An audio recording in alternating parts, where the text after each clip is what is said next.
Good morning, all the students. I'm Shivam Saxena, your political science teacher.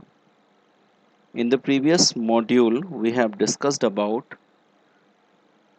three functions that a constitution do. Let's first revise these functions. As the first function is the constitutions make some set of the rules that creates a feeling of coordinations among the different types of the societies. In the first function we have discussed about that constitution work to make a good coordinations between a one society to another society so that there shouldn't be any type of clashes. The second function that we have discussed about the constitution specify who has the power to make decision in the society, and it decides how the government will be constituted. यानी second function में हमने क्या पढ़ा था कि constitutions shows that who has the power to make decisions, यानी decision making की power किसके पास है और कौन decide करेगा कि किस चीज को constituent करना चाहिए. That we have discussed in second functions. ठीक है. And under the third functions we have discussed about that it's some limitations on the government. जैसे मैंने आपको पढ़ाया था कि जो कॉन्स्टिट्यूशन है वो कुछ स्पेसिफिक लिमिटेशंस गवर्नमेंट को पर फिक्स आउट करती है ताकि गवर्नमेंट किसी भी टाइप के ऐसे डिसीजन ना ले जिससे हम लोग के राइट्स एबॉलिश हो. To save our rights, the Constitution has made a specific provision for the fundamental rights. The government cannot directly change the fundamental rights of a particular person. फिर हमने कुछ emergency की situation को discuss किया था कि in case of the emergency, these types of the rights has been paused for a long time only. ठीक है, for the time up to the emergency remains. उसके बाद emergency over होने के बाद वो सारे के सारे rights जो हैं वो हमारे follow up हो जाते हैं. अब जो हम next पढ़ेंगे that today we are going to discuss about that what should be the aspiration and the goal of the society, and is the government making a decision as per the aspiration and the goal of the society or not. यानी will discuss हम क्या discuss करेंगे कि क्या aspiration होने चाहिए और गोल होने चाहिए सोसाइटी के, और क्या गवर्नमेंट जो है वो हमारे एस्पिरेशन और हमारे गोल के हिसाब से डिसीजन ले रही है या उसके अगेंस्ट डिसीजन ले रही है. ठीक है. तो few things are in our mind. As we know that we are living in a democratic country, so we have a right to choose or to make any person's government and to dismiss any government too. But it takes time. For an example, if you have cast a vote and you have made one of the government, so dissolving of this government take 5 years time. But in between, if the government is taking a decision that is very complicated for you, so you can go and you can approach for the courts. Means for about all these things the provision has already set in the constitution.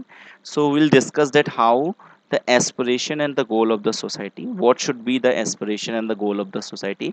Just we live in a society where a different the people belongs to the different community lives in that particular society only. So how and which type of the aspiration and the goal should be. देखिए, most of the older constitutions limit themselves largely to allocating the decision making power and setting some limits to government power. देखिए, most of the older constitution, if we talk about the older constitutions, तो वो क्या करते हैं, वो अपने आप को limited कर लेते हैं to allocating the decision making power. किस किस चीज़ में limited कर लेते हैं डिसीजन मेकिंग पावर को एलोकेट करने के लिए, और setting up the limited of the government, इन दो चीज़ों पे कि डिसीजन मेकिंग पावर क्या होनी चाहिए और सेटिंग अप द गवर्नमेंट जो गवर्नमेंट्स की पावर्स की लिमिटेशन की सेटिंग है उनमें उन्होंने लिमिटेड किया हुआ. लेकिन हमारा जो है वो 20th सेंचुरी का कॉन्स्टिट्यूशन है. It is not older constitution, it's not very old. So क्या है, हमारे कॉन्स्टिट्यूशन में इन सारी चीज़ों को लिमिटेड नहीं किया गया है.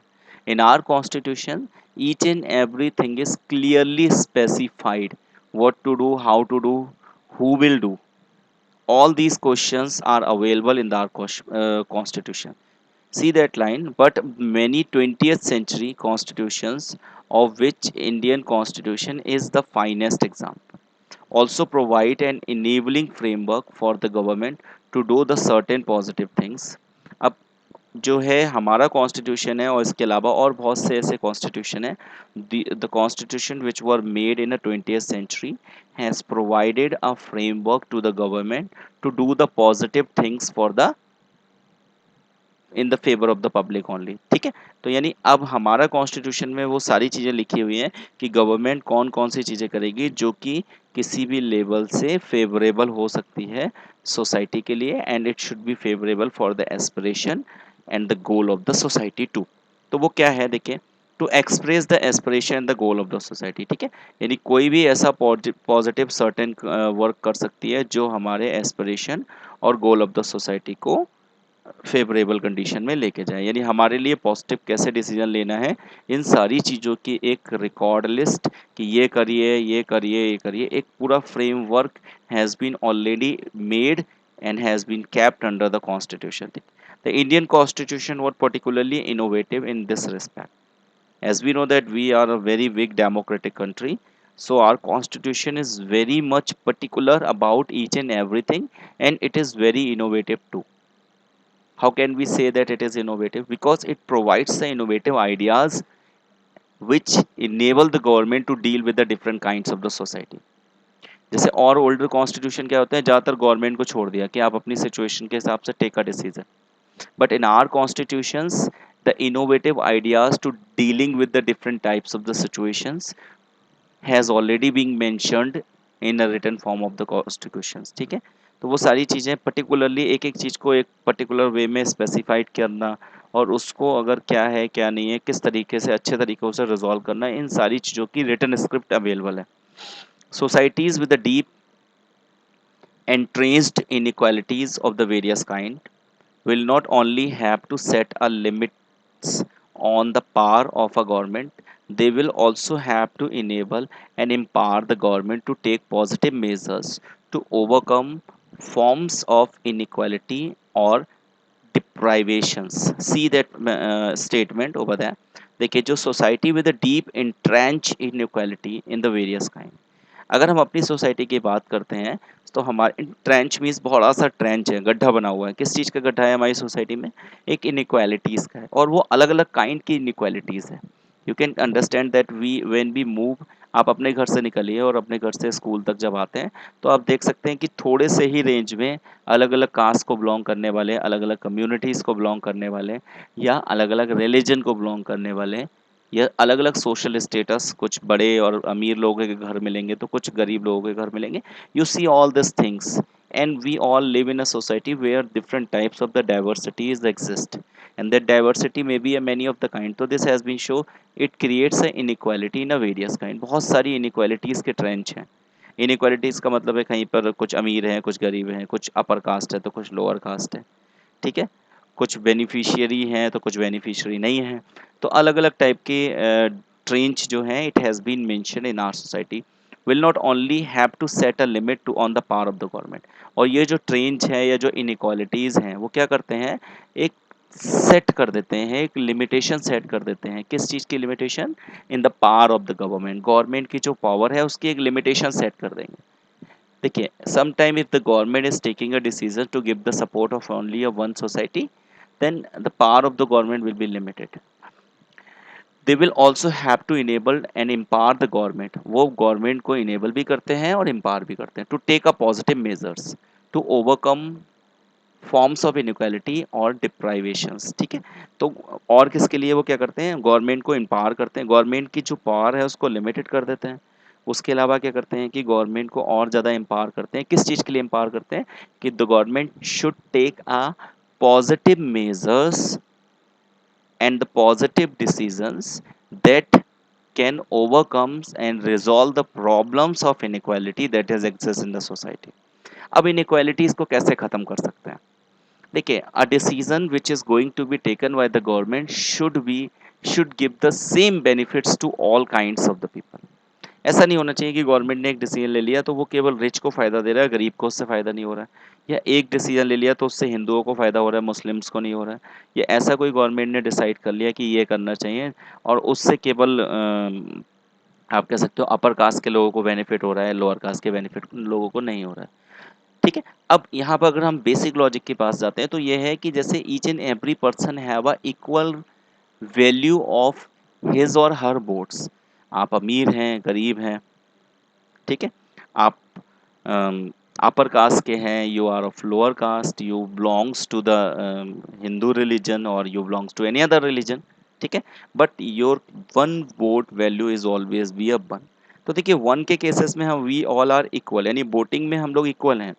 So if we cast our votes to the government means we are making a government. And if the government is taking any of the decision that will not give the benefit for the maximum diverse people which live in a country, तो the government will not survive for more time. यानी अगर कोई ऐसी government है जो ऐसा कोई decision लेती है जो मैक्सिमम लोगों को बेनिफिट नहीं दे, तो गवर्नमेंट जो होगी वो उस केसेस में सरवाइव नहीं कर सकती है। तो these are the few things that we needs to discuss. तो इसलिए गवर्नमेंट को मजबूरी होकर क्या करना है, government has to be taken a decision in which in this way the government can take a decision which can resolve the problem of inequality. किसी भी बेसिस में आप किसी भी टाइप की इनइक्वालिटीज़ को रिजॉल्व कर सकते हैं, ठीक है। तो अब हम बात करेंगे एग्जाम्पल के। देखिए we take an example, जैसे India aspired to be a society that is free from caste discrimination.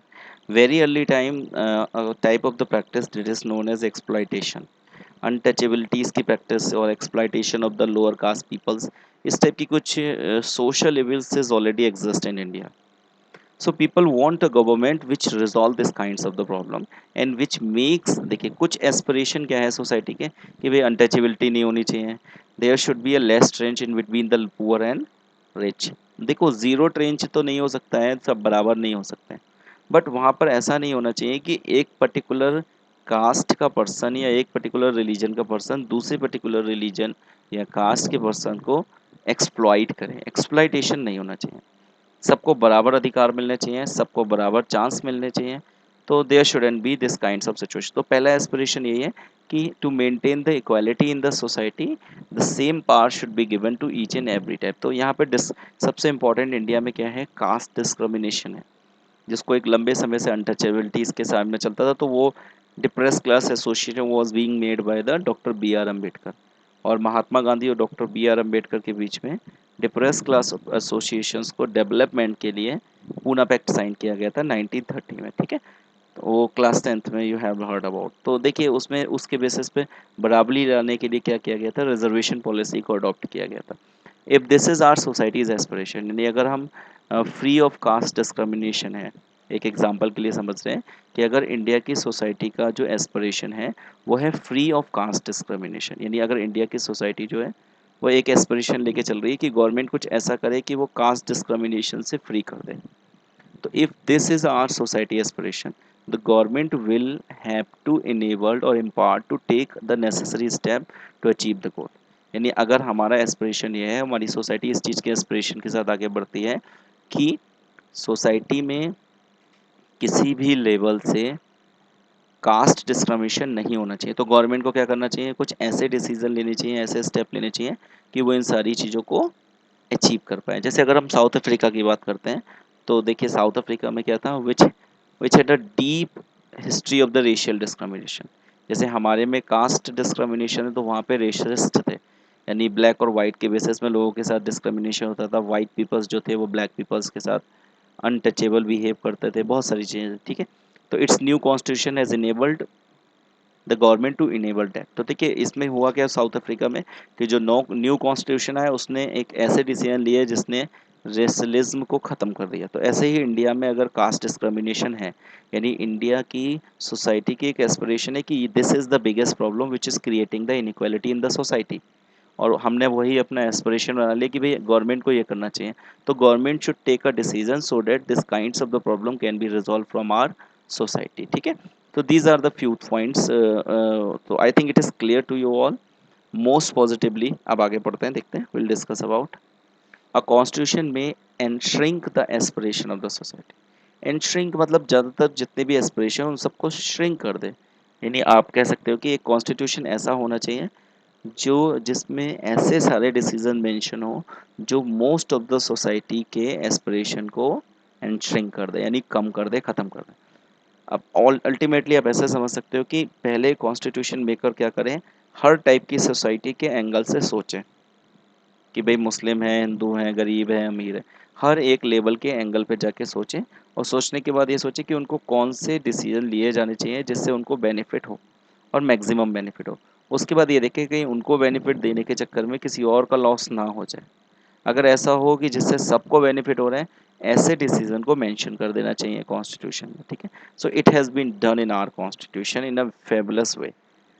तो देखिए, the farmers of the Indian constitution for example thought that each individual in society should have all that is necessary for them, lead to the life of the minimal dignity and self respect, minimal materials well being, education etc. जो framer थे, यानी जिन्होंने हमारा Indian constitution बनाया था, उन्होंने उन्होंने क्या किया था, इन चीज़ों के बारे में थॉट किया था। अब मैंने आपको बोला ना थॉट का क्या मतलब है, पहले वो सारे टाइप के जितने भी लोग हैं सोसाइटी में रहने वाले, उन सबके एंगल से जाके सोचें। और एक चीज़ ये सोचें कि सबसे इम्पोर्टेंट इंसान की क्या है, it's the dignity of the person, ठीक है। तो उन सबकी ऐसा ना हो कि कोई any of the decision which was being taken that can just make a hurdle on a dignity of the society, ठीक है, and can make a social respect too. यानी हर इंसान की एक इज्जत है, उसकी एक सोशल रिस्पेक्ट है, और वो जो भी मिनिमल मटेरियल्स है जो उसको मिलना चाहिए, जो उसको हेल्थ है या एजुकेशन की फैसिलिटीज़ हैं जो उसको मिलना चाहिए, तो उन सब चीज़ों के बारे में नेसेसरी डिसीजन होना चाहिए। तो ये सारी चीज़ें कॉन्स्टिट्यूशन मेकर्स ने सोच ली थी। The Indian constitution enable the government to take a positive welfare measures some of the legally enforceable. देखिए, कुछ चीज़ें इंडियन सोसाइटी में जैसे ये सोचा गया कि they are very necessary, it might happen that in future the government can abolish these things, so these kinds of the things has been make compulsory and the government cannot make changes on that, तो इसको हम बोलते हैं fundamental rights. कुछ चीज़ें ऐसे देखेंगे कि सोसाइटी में सबको बराबर मिलना चाहिए, शिक्षा का सबको अधिकार मिलना चाहिए, अपनी बात कहने का सबको अधिकार मिलना चाहिए, सब हर चीज़ के मामले में बराबर होना चाहिए, right to equality, right to freedom, right to speech, right against exploitation, right to practice any of the religion. आपको जिस रिलीजन को चाहो, आपकी चॉइस है, आप जिस रिलीजन को चाहो उस रिलीजन को मान सकते हैं, ठीक है। तो ये सब चीज़ें जो हैं वो बेस और आप कह सकते हो फंडामेंटल राइट्स हैं। तो इन चीज़ों को कॉन्स्टिट्यूशन ने पहले से फाइंड आउट कर दिया कि these are your fundamental rights and government can not abolish these rights और वायलेट दीज राइट्स, ठीक है। As we have studied in the constitution we shall find that such enabling provisions has the support of the preamble of our constitution। देखिए, अगर आप constitution पढ़ोगे we, अभी मैं next में आपको कॉन्स्टिट्यूशन का जो प्रियम्बल है उसको पढ़ाता हूँ, तो उसमें प्रियम्बल्स में वो सारे की पॉइंट्स मेंशनड किए गए and these provisions are found in the selecting of the fundamental right, ठीक है। तो इनको हम फंडामेंटल राइट्स भी बोलते हैं। और गवर्नमेंट के लिए ये क्या है, डायरेक्टिव प्रिंसिपल हैं जो गवर्नमेंट को डायरेक्टिव प्रिंसिपल के फॉर्म में फुलफिल करते हैं, ताकि गवर्नमेंट कोई भी ऐसा डिसीजन ना ले जो हमारे मेन एस्पिरेशन को ख़त्म कर दे। तो मेन एस्पिरेशन यानी एक कुछ ऐसी इच्छाएं हैं जो मेन चीज़ें हैं, तो वो है। तो fourth point is clear, the fourth function is the constitution to enable the government to fulfil the aspiration of the society and to create the conditions for the just society, ठीक है। Okay, तो this is the fourth one कि government कैसे function करेगी, ऐसे decision लेगी। तो constitutional ने क्या कर दिया, उन सारी चीज़ों को स्पेसिफाइड कर दिया गया कि ये सारी चीज़ें हम लोग कॉन्स्टिट्यूशनली राइट बना दिए गए हैं और हर एक बंदे को मिलेंगे। If any of the person is having a citizenship of any of the country, he or she will entertain these right, the government cannot abolish। तो उनको हम बोलते क्या है, फंडामेंटल राइट, ठीक है।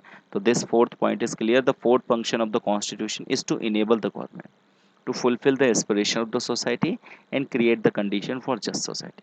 यानी जितनी भी सोसाइटी के एस्पिरेशन है उनको फुलफिल करें और एक ऐसी कंडीशन बनाए जिसमें सोसाइटी जो है वो अच्छे से सर्वाइव कर पाए, ठीक है। Thank you very much.